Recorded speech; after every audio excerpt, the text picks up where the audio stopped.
Super star Mahesh Babu all of sudden గా 600 కోట్లకు ఎగబాకాడంటే నమ్ముతారా? ఇది ఇండియన్ ఫిల్మ్ ఇండస్ట్రీనే షేక్ చేసే వార్త. ఇంతవరకు ఒక్కటంటే ఒక్క పాన్ ఇండియా మూవీ చేయలేదు సూపర్ స్టార్. కట్ చేస్తే 600 కోట్లతో ఖాన్లు, కపూర్లే కాదు, రజనీకాంత్ నుంచి ప్రభాస్ వరకు అందరినీ దాటేస్తున్నాడు. ఇంకా వారణాసి రిలీజ్ కాలేదు, దానికి ఇంకా ఏడాది పైనే టైం ఉంది.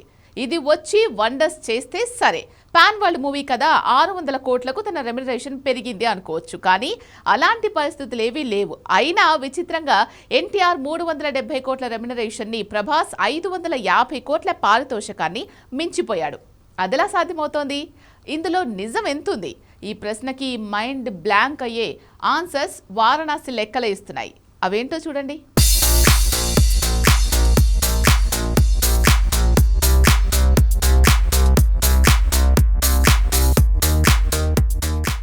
సూపర్ స్టార్ ఫ్యాన్స్ కి సూపర్ పూనకాలు వచ్చే టైం ఏంది. మహేష్ బాబు రెమ్యునరేషన్ కి రెక్కలు కాదు, రాకెట్లు తోడవుతున్నాయి. అమాంతం 150 కోట్ల నుంచి 600 కోట్లకి రెమ్యునరేషన్ ఎగబాకేసింది. ఆల్మోస్ట్ ఇది ఫైనల్. అయితే మరో 100-200 కోట్లు లేదంటే 1000 కోట్లు కూడా తన పారితోషికం పెరిగినా ఆశ్చర్యపోనక్కర్లేదు. లీస్ట్ నెంబరే 600 కోట్లు, మాక్సిమం నెంబర్ 1000 కోట్లు పైమాటే. ఇంత రెమ్యునరేషన్ ఎవరూ తీసుకోలేదు. ఇప్పుడు అప్పట్లో తీసుకునే అవకాశం ఉందా అంటే చెప్పే పరిస్థితి లేదు. కానీ ఈ లెక్కలు బయటపడటానికి రీజన్ మాత్రం పుష్పరాజే.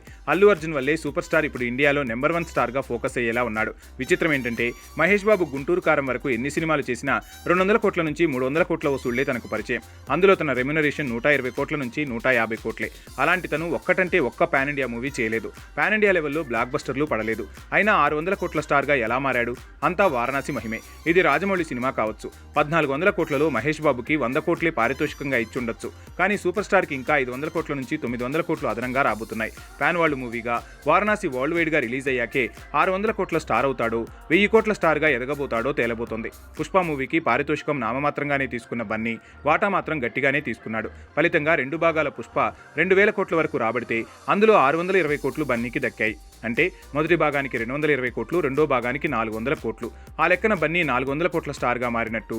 అయితే ఆ రెండో హిట్ తర్వాత బన్నీ రెమ్యునరేషన్ పెరిగింది. కానీ వారణాసి మూవీ రాకముందు మహేష్ రేంజ్ 600 కోట్ల నుంచి 1000 కోట్లకు చేరేలా ఉంది. వారణాసి ఓటీటీ రైట్స్ 1000 కోట్లు పలుకుతున్నాయి. ఇక 55,000 థియేటర్స్లో రిలీజ్ అంటే థియేటికల్ బిజినెస్ ఈ సినిమా యావరేజ్గా ఆడితే 3,000 కోట్లు. కొద్దిగా పర్లేదనిపిస్తే 4,000 కోట్లు రాబట్టొచ్చు. ఏమాత్రం టాక్ బాగున్నా 5,000 కోట్ల నుంచి 10,000 కోట్లు రాబట్టే స్టామినా వారణాసికి ఉంది.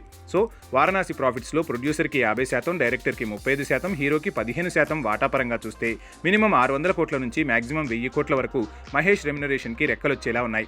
ఇది ప్రీ రిలీజ్ బిజినెస్ టైంలోనే జరగచ్చని కూడా తెలుస్తోంది. అంటే ఖాన్లు, కపూర్లే కాదు, 370 నుంచి 450 కోట్ల మధ్య ఉన్న ఎన్టీఆర్ పారితోషికం కంటే 550 కోట్లు తీసుకుంటున్న ప్రభాస్ రెమ్యునరేషన్ కంటే ఇది చాలా ఎక్కువ. అలాంటి వండర్ విడుదలకు ముందే వారణాసి రూపంలో మహేష్కి సాధ్యం కాబోతున్నట్టు తెలుస్తోంది.